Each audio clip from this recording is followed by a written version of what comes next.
Yan guys, may bago na naman tayong gagawin. Yan. Hindi ko alam kung anong basa dito. Coco BB ba? Coco tapos double B. Ayan siya. Parang Thailand yata yung sulat. Ewan ko. Then, ito yung model niya. XB-3118. Drying power 180 watts, rated power 350 watts. Nakalagay dito liquid heater, tapos bottle sterilizer dryer. Yung bottle niya parang gero. QC pass naman. Ang naging problema daw nito, gumagana pero hindi daw umiinit. So baka ang ibig sabihin ni customer is may power pero hindi umiinit. Diba? Okay, check natin tapos update ko kayo guys. Bali dito kasi 4 na tornilyo lang naman yan. Tapos yung tornilyo niya makikita nyo yan dun sa paa. Ayun o. Yun 4 yan. Tapos may isa pa yata yan dito. Ay hindi, 4 lang talaga. 4 na paa. Yan. Check natin. Actual test muna natin guys. Lagyan natin tubig bago natin buksan. Ayan, may power nga. Tumunog. Then on. Disinfection. Drying. Naka-disinfection siya.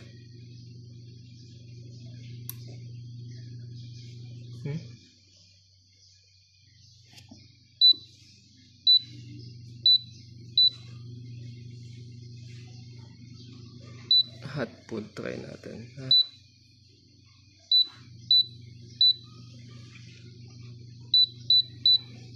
Ito na lang.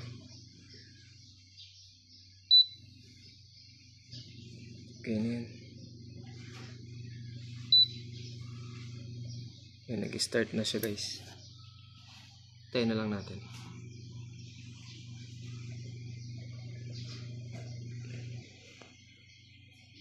Dapat daw 50 degrees yung temp niya. Yan guys, ilang minutes na siyang gumagana. I-off na natin.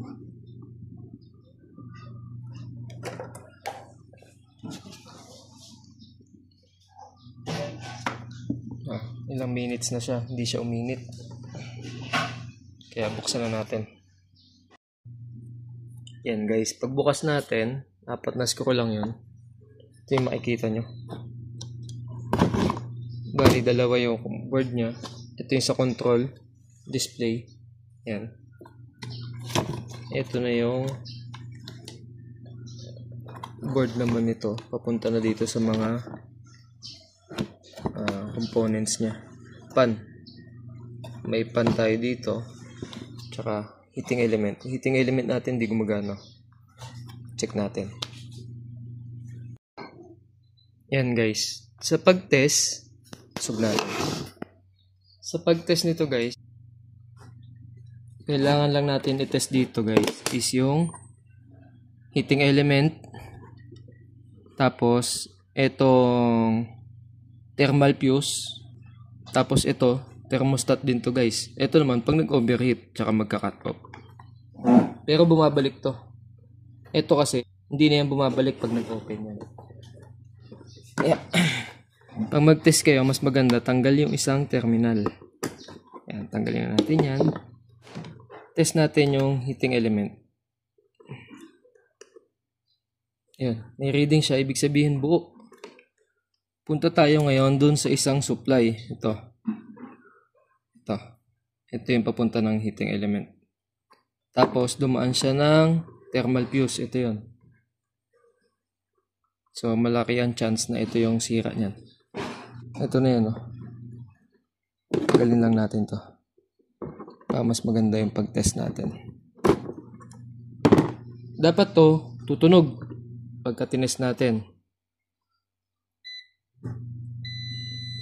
Yun, buo. Buo tong isa. Okay. Balik na natin. So, ibig sabihin, buo yung thermal fuse na yan. Check natin yung isang linya ngayon to. Ito muna, yung thermostat.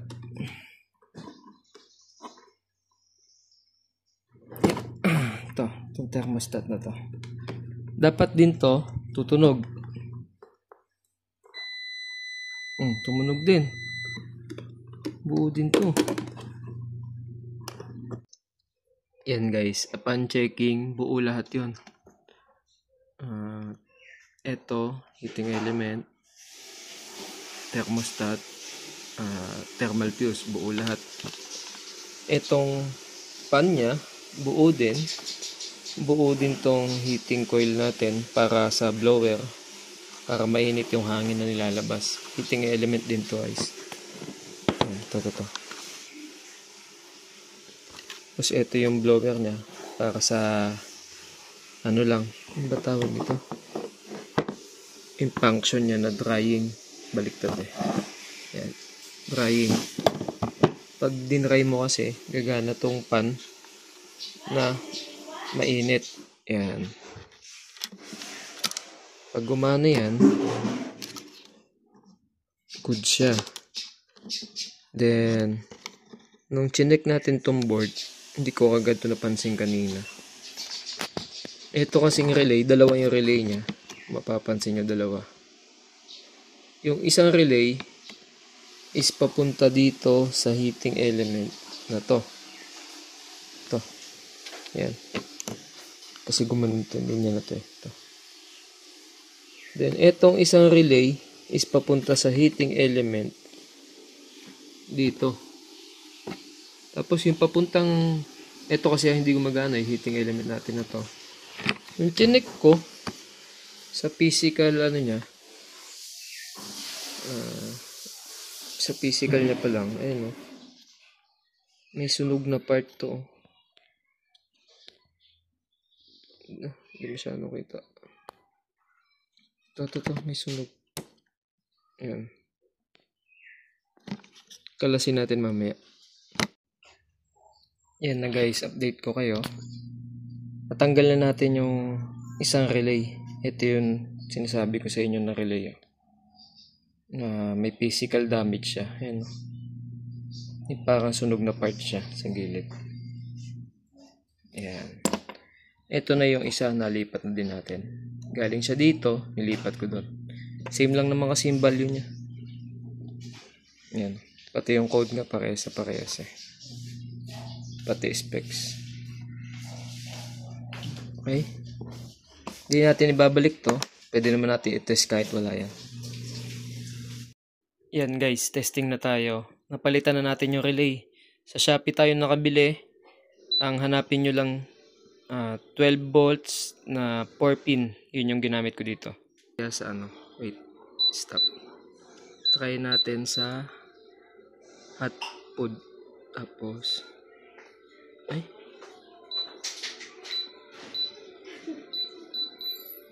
Yan, warm. Tapos set natin na 55. Lalabas kasi dyan yung temperature ng tubig. Yan, 31.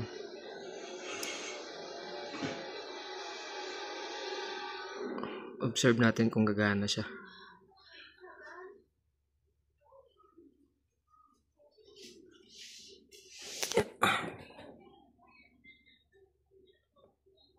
Gumagana na to guys, oh. Mapapansin nyo. Yan. Tingnan nyo yung sa heating element niya. Kita nyo? Bilis, oh. 38 na agad. No?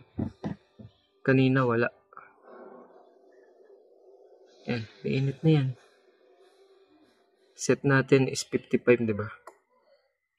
Yan. 40 na siya. 41. 42.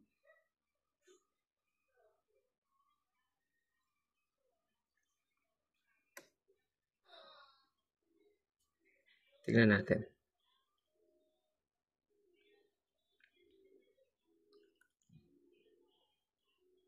47. Tayo natin mag 55. Ang bilis ah.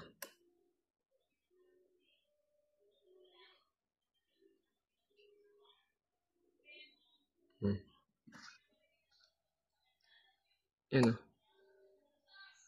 Parang kumukulo-kulo siya. Yan ang palatandaan na gumagana yung heating element natin. 49 na. 50. 54.